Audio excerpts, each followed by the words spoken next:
Part 10. The King in Yellow. Breathe, Luke told himself. breathe.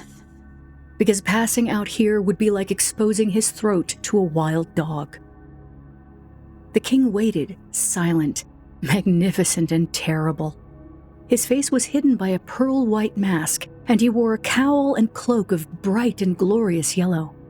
The darkness of his hide, skin, tissue, whatever it was, ate the light gluttonously, obscuring detail, but the shape of him showed in shadow, in absence.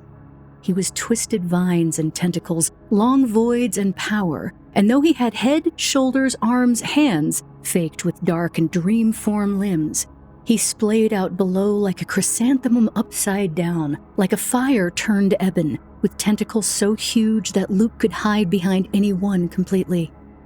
There were golden eyes behind the holes in that mask. Golden eyes, masked, gleaming, maybe glaring.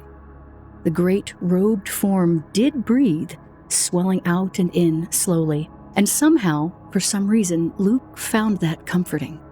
A creature that breathed was alive. Creatures that were alive were something Luke understood. His knack made sure of that. He'd been asked a question. Luke swallowed, licked his dry lips, and tried 3 times to speak. The King in Yellow waited. That wasn't reassuring. I find it beautiful. Are you going to hurt me? I don't know, said the King in Yellow with horrifying honesty. Why? Why? The King in Yellow moved toward him.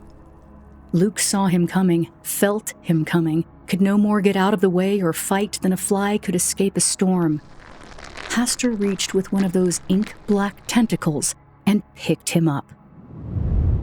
Luke had a sudden vision of himself hefted like a doll, lifted up, up, up, so far up, until he was at eye level with that mask, until he realized that the king's size had been obscured by distance. He trembled. You are very afraid, observed the King in Yellow with a voice like many waters. Please don't hurt me. I see he was correct. The king's gleaming fire eyes looked him up and down, seeing through him, peering under his very skin. Luke had no idea what that meant. What? Who? About what? You are very magical. As if considering what to do with him, calmly, distantly, as if eating him or letting him go carried the same weight. Surely not that magical. This was the Dreamlands. Loads of people have magic here. Luke realized he couldn't look away. Physically could not turn his head, could barely blink his eyes. Not like you. The king held him closer.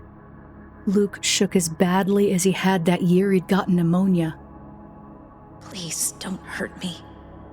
So very afraid. And yet you are here, in this place, by choice, where you have been hurt and will be hurt more. But that's for my wish, not just for a lark. The king tilted his head. The spokes of his crown cut the air, leaving after images. And what is it that you wish? Luke knew he wouldn't get that wish right now. He knew. He still had to try. My brother. He's dead. I want him back. He had to try. Please. Typical. And he dropped him. Luke caught himself, not falling too badly, and took a moment to fix the ankle he'd twisted. You have such talent. His voice rumbled through Luke's bones. Forget the games. Serve me. I will keep you healthy and happy. I will provide for all your needs. All I ask is that you love me. Luke stared, gaping. A job offer? Something more? Definitely something more, but the way the king had said it, it wasn't right the way he'd said it. Distracted, perfunctory. Luke had a choice, to respond to the words said or the way they'd been spoken. He swallowed. The trembling returned full force. Thank you for the offer, sir. But I don't think you mean it. There was a pause. Luke waited to be smashed. It seemed the kind of thing a person would be smashed for. You're right. I don't. That felt so weird. Unwanted by the god. It should be a relief. It wasn't. Why? I want nothing. Everybody wants something. I cannot have a thing I want. Therefore, naught else matters. The same tone, the same distance, saying things as if by rote and expectation.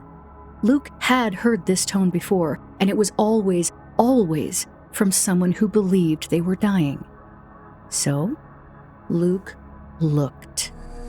He couldn't help it. Second nature, an instinctive response to a living body in front of him whose owner was in distress. He looked, and two things came immediately clear. One, this body was not safe to look at for long. It was like peering into the sun to find its blazing heart. But two, something was badly, badly wrong. Luke caught one brief, blinding, smearing glimpse before he had to look away, and saw leaking, smudging somehow, as if the god were being blended into the air like watercolors. Luke panted, head spinning, trying to understand what he'd seen so he could stop that unseen bleeding. Would you heal your god, little human? Luke wasn't sure what was wrong. If I knew how. It is beyond you. No, it wasn't. I could try. The tentacles rose, tightened. Only one thing can heal me. And they rolled and twisted, and a deep rumble climbed through Luke's feet and into his knees. What? What happened to you? I was violated. The rumble grew. And taken from. The king growled, and it climbed and rattled Luke's teeth, and he wanted to hide, and he wanted to cry, except this felt too much like the sphinxes he'd treated months ago in Zakarian. The sphinxes had been violent because of the sentient burrs digging into their sides, aiming for magical organs. This was no different, and it was Luke's knack, and he had to try. Luke closed his eyes and focused.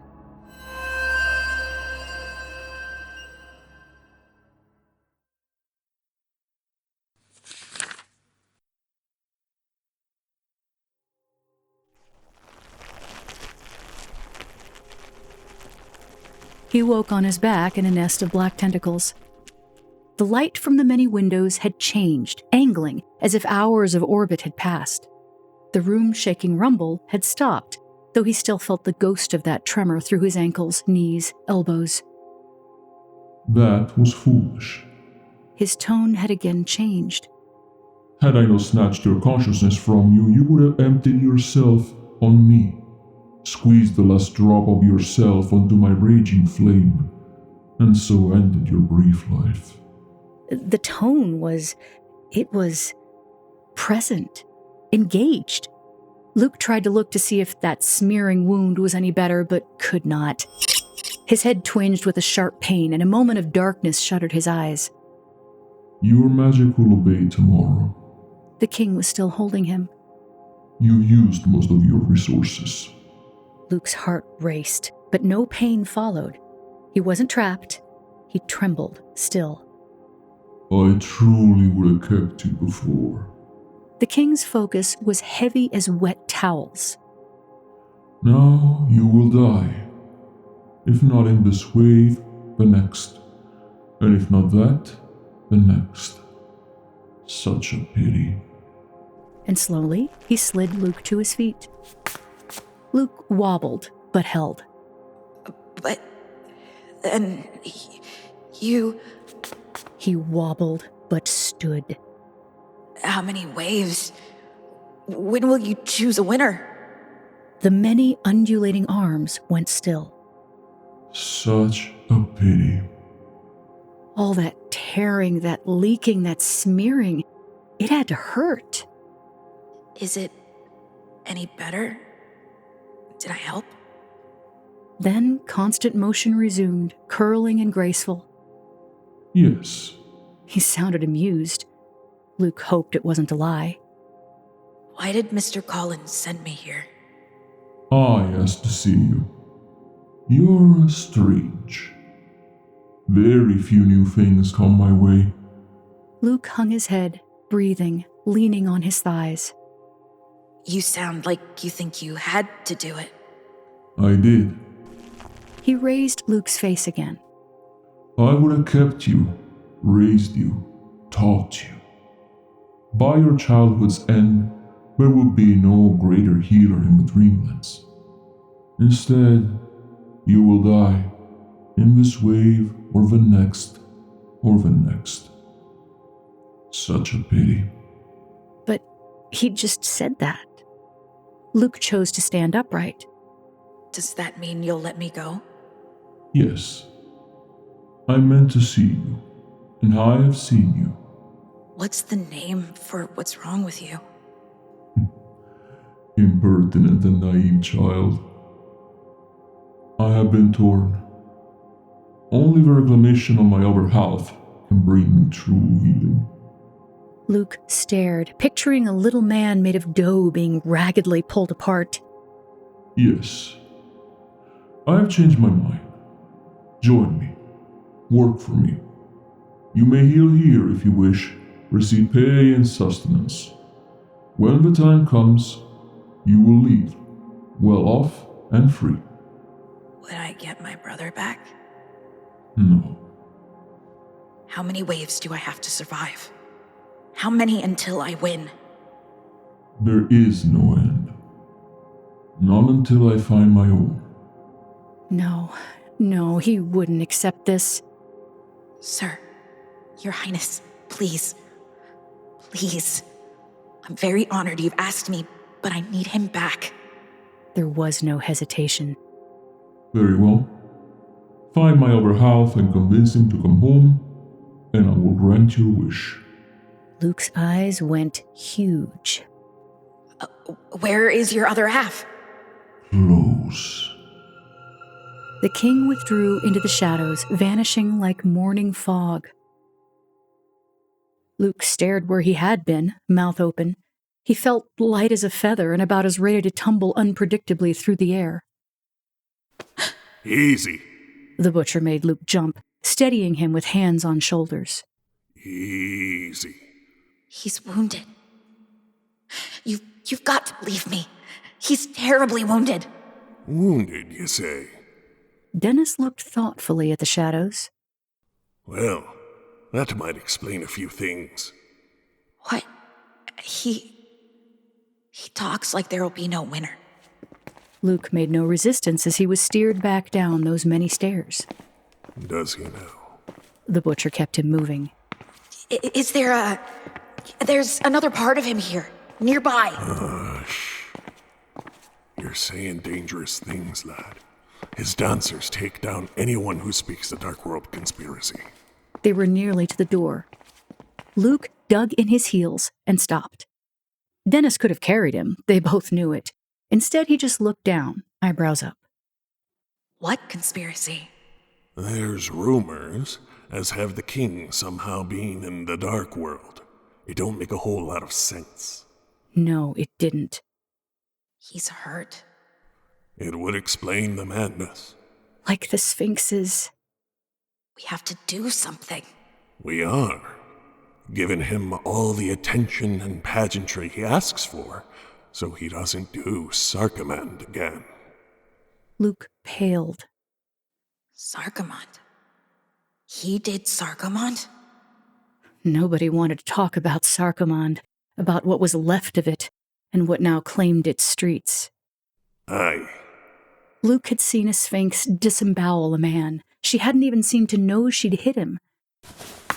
He turned and shouted up the stairs.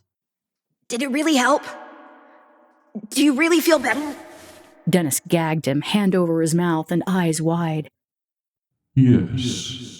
Rumbled from the floor, the walls, the windows, sending colors to dance along every surface. Luke shoved the hand away from him. I'll come back, okay? As you wish, small human. Such a pity. Luke looked up at Dennis, triumphant. Well, I'll be damned.